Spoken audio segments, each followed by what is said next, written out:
Welcome to Safety. Today, let's talk about TSMC, Taiwan Semiconductor Manufacturing Company, ticker TSM.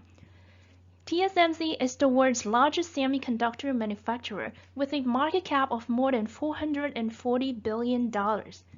In 2022, one of the world's most successful investors, Warren Buffett, and its holding company Berkshire Hathaway invested $4 billion into TSMC stock. Over the past 5 years, TSMC stock has appreciated 94%, which is double the return of either S&P 500 or Nasdaq. If including dividend, the stock has delivered a 30% average annual return over the past 5 years. We all know semiconductors are the backbone enabling today's and tomorrow's modern and digital economy. However, the entire semiconductor industry fell in 2022 by 23% due to external macroeconomic reasons, thus providing a good opportunity to buy high quality stocks such as TSMC. In the next few minutes, we discuss our top 5 reasons to own TSMC stock. Before we dive in, please don't forget to subscribe to our YouTube channel SafeC. Reason number 1. TSMC has a unique and attractive business model with absolute market leadership.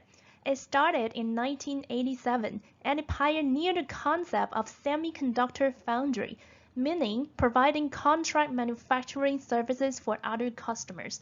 Over the past 35 years, TSMC has grown to be the world's largest semiconductor foundry. So, can you tell us what is so unique about TSMC's business model? Well, the answer lies in looking at the end-to-end semiconductor ecosystem. Think of the semiconductor chips that may go into our phones, laptops, data centers. Each of them is like a brain that is the essential core processing logic of our devices. So the process starts by coming up with design blueprint of how these chips should function. That's the design part. Once these are designed, they need to be produced, which is usually done on silicon wafers or extremely thin layers of silicon material. Once they are produced, they need to be packaged into individual pieces and they need to be thoroughly tested whether these chips are produced and performing as intended during the design process. As with any other business model and supply chain, there is the sales and distribution to the end customers.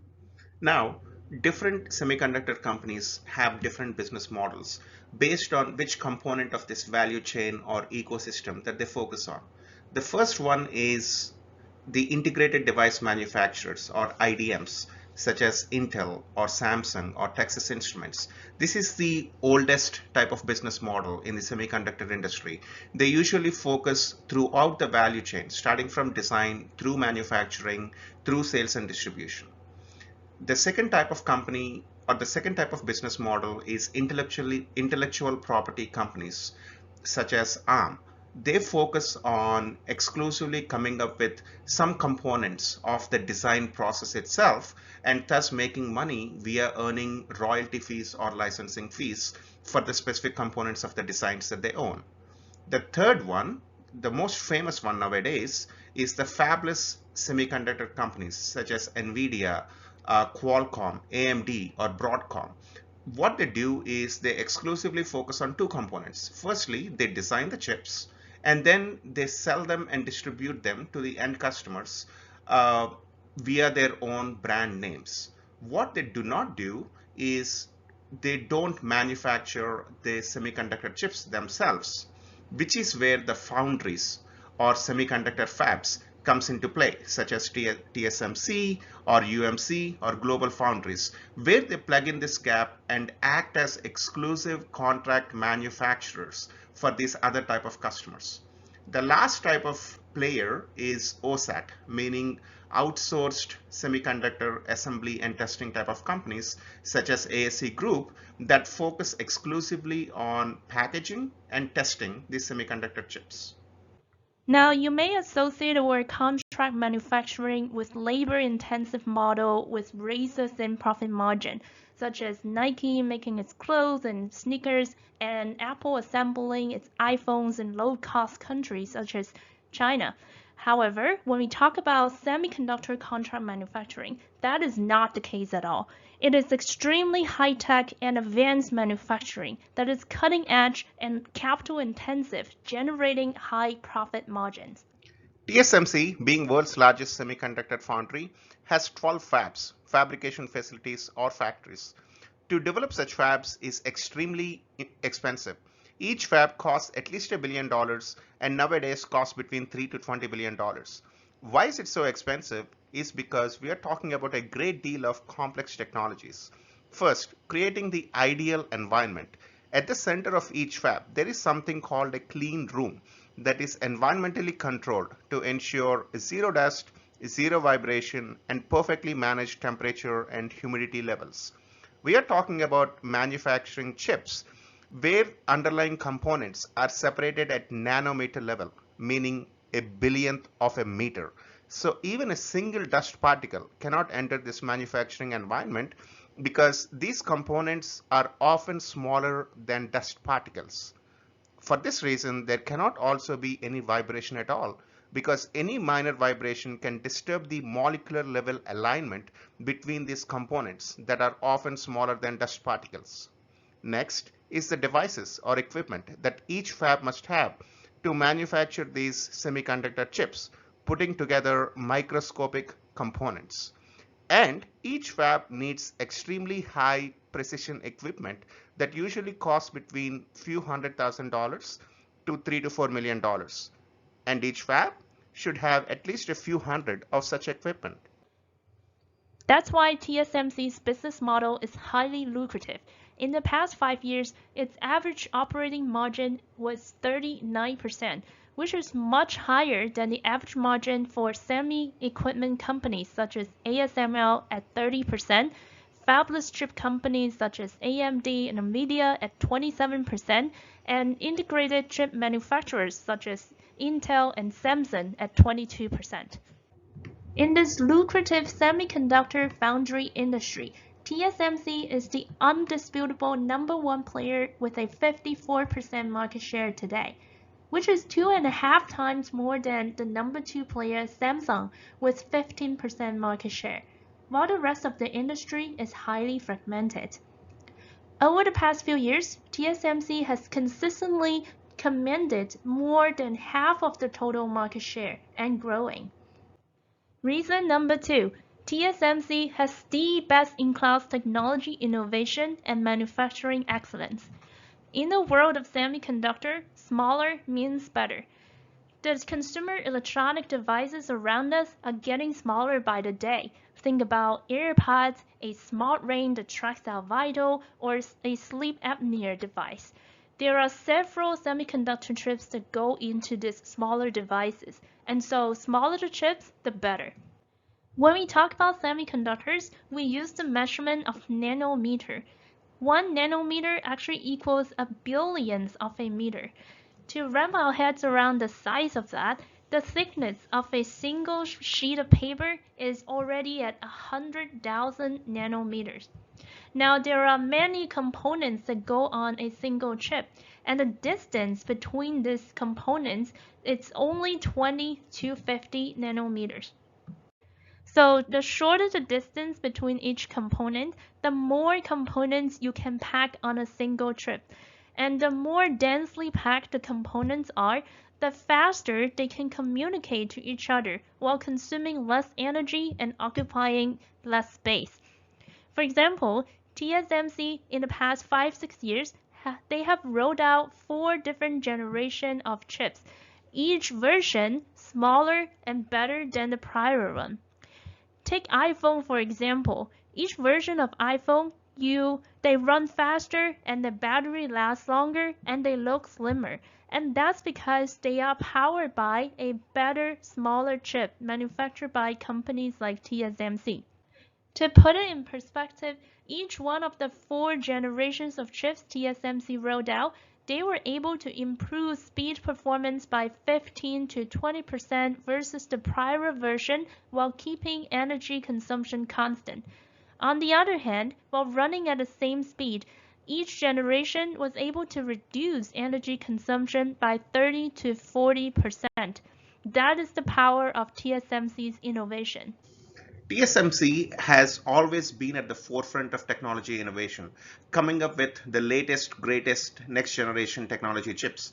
1 year after it was founded, it came up with the world's first 300 nanometer chip and successfully commercialized it by mass producing and selling those chips to Philips Electronics company.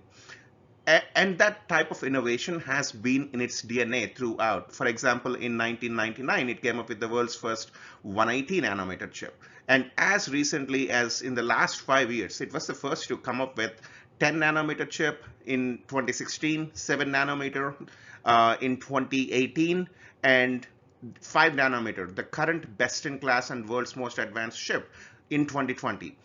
Not only not only it innovates the next generation chips via its strong in-house R&D, but it also has mass production capability. It has been able to rapidly commercialize by mass producing chips at an affordable price and start selling it. Because of this unique combination of in-house technology innovation and manufacturing excellence or commercialization, it was able to command awesome market shares throughout the history. For example, when it came up with the 7 nanometer chip in 2018, it currently has 75% market share. For the 5 nanometer chip, it has 90% market share. And for the 3 nanometer chip that it is planning to roll out later this year and into early next year, it is projected to have 100% market share. This type of speed to market is very hard for competitors to catch up. If you heard of Moore's Law, Gordon Moore, the co-founder of Intel, posited that roughly every 2 years, the number of transistors on microchips will double. TSMC has been the personification and poster child in realizing Moore's Law since its founding. It has been roughly coming up with next generation, most advanced technology chips roughly every 2-3 years. Reason number 3, TSMC has a diverse base of customers across the fastest growing industries. In 2022, TSMC served 532 customers across a wide range of end markets. 41% of their revenue came from HPC or high performance computing. Examples include gaming laptops, data center servers, and 5G space stations. 39% of their revenue came from smartphone, followed by 9% of revenue from IoT or Internet of Things. Examples include wearables such as smartwatches, smart home devices such as Alexa, and automotive industrial applications such as automatic valves. 5% of their revenue came from the automotive end markets, including chips that control driver dashboard, windshield wipers, cruise control system, etc. Another 3% of revenue came from digital consumer electronics or DCE. Examples include smart TVs, set-top boxes, and digital cameras. In 2022, almost all of these end segments experienced high growth, including 59% growth for their largest segment, high-performance computing. That's right. Not only TSMC has a diverse customer base, but their top customers are shaping the future of today's modern digital economy, not just for today, but for the future. Think about examples like cloud computing or data centers, Amazon Web Services, Google, Alibaba. They all rely on TSMC to provide semiconductor chips. And the second concept or the second trend that is shaping today's world, the artificial intelligence or autonomous driving. Think of Meta with the metaverse and Tesla with the automatic driving, or the AI engines such as Cerebrus and Grok. And the third one, like 5G, IoT, Internet of Things, like Apple and the Chinese Taiwanese companies such as MediaTek and ZTE. In addition, the future of gaming, personal computing, and electric vehicles, where companies such as Nvidia, Marvell, Qualcomm, Intel, Broadcom all rely on TSMC for manufacturing their semiconductor chips. Reason number 4, TSMC has an expanding global manufacturing footprint and therefore mitigating geopolitical risks. Today, the company derived majority or two-thirds of its revenue from North American customers, with the rest from Europe and Asia. However, when it comes to its manufacturing footprint, most of its fabs are located in Asia, including 9 in Taiwan, 2 in China, 1 in Singapore, but only 1 in the US. So it's clear that there's a disconnect between where the customers are located versus where the chips are manufactured. With today's geopolitical environment full of uncertainties, it's a reasonable concern for investors to ask, what if geopolitical tension flare up and disrupt the chip manufacturing in Asia and therefore impacting the customers in the US? That's right. That type of risk was clearly evident during the COVID pandemic crisis in 2020 and 2021 that impacted not just consumer electronics, but also the automotive industry. As you know, the most popular pickup truck in the US is Ford F-150 truck. 40,000 of them went unsold in 2021 just because Ford couldn't find simple windshield wiper chips that just cost 40 cents each. That was the type of impact the chip shortage has on American businesses and American consumers. That led the Congress and the government to sign in to come up with CHIPS Act in 2022, earmarking $39 billion in manufacturing grants. The purpose of that act is simply to enhance domestic manufacturing and reducing the reliance on foreign suppliers of semiconductor chips. And this is very necessary because the US has lost ground in chip manufacturing in the past 3 decades. It used to be the most dominant chip maker in the world with 37% market share in 1990, and that has fallen to just 12% by 2020. And this is despite the fact that US is home to the world's largest chip designers like Nvidia, AMD, and Qualcomm. And so rebuilding chip manufacturing capacity on US soil is critical to US economy.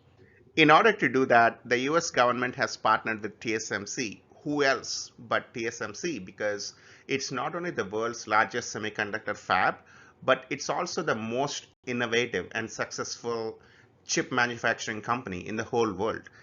TSMC is planning to put over $40 billion in 2 factories. The first fab is expected to start production in 2024, producing 4 nanometer chips.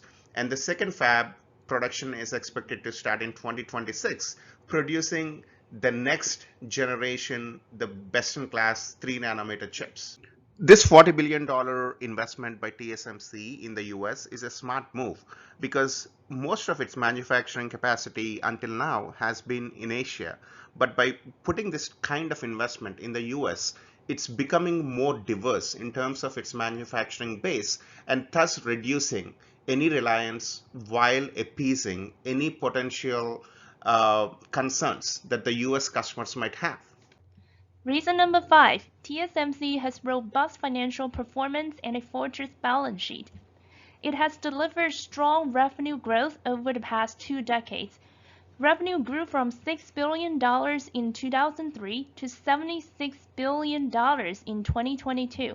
That translates to 14% CAGR or 14% average annual growth. We all know the semiconductor industry is known for being cyclical. However, that is not the case with TSMC. Its year-over-year revenue has not experienced that type of downturn along with recession, for example. And that is because TSMC is a demand consolidator across a diverse base of customers and end markets. Not only that, TSMC has also been growing its profit margin. Its operating margin has increased from 26% in 2003 to 50% in 2022. The 50% profit margin is higher than the likes of Apple, Microsoft, or JP Morgan. This kind of high profit margin has enabled TSMC to fund its own growth by deploying capital expenditure into research and development of the next generation chips or to build new fabs around the world. As a matter of fact, in the past 10 years, TSMC has deployed around $170 billion into capital expenditure. That's a gigantic amount. And all this capex is funded by internally generated cash flow of funds without having to take on excessive debt. And therefore, TSMC has maintained a fortress balance sheet with the industry's highest credit ratings. Given the strong reasons to own the stock, now let's discuss when to buy. Before we dive in, please don't forget to subscribe to our channel. As usual, let's take a look at the share price trajectory in the past 5 years. Before the pandemic hit in March 2020, the share price rose by 23% over the 2 years. And then it jumped 155% during the 2 years during the pandemic because of increasing demand of consumer electronics and cars, and hence the demand for semiconductors. That, coupled with the chip shortage, really pushed up the price of semiconductors and hence benefiting TSMC. However, since the peak of share price in January 2022, it started to decline in the past year, impacted by general macroeconomic conditions such as the Fed interest rate hike and the turning from chip shortage to a chip glut in the past year. Now, TSMC share price is 40% below its all-time high a year ago, presenting a potential buying opportunity. In terms of valuation, on a forward PE basis, TSMC is trading at around 14.6 times, which is still around 2 times below its 10-year average PE, so reasonably valued. As usual, we did a sense check against Wall Street analyst ratings.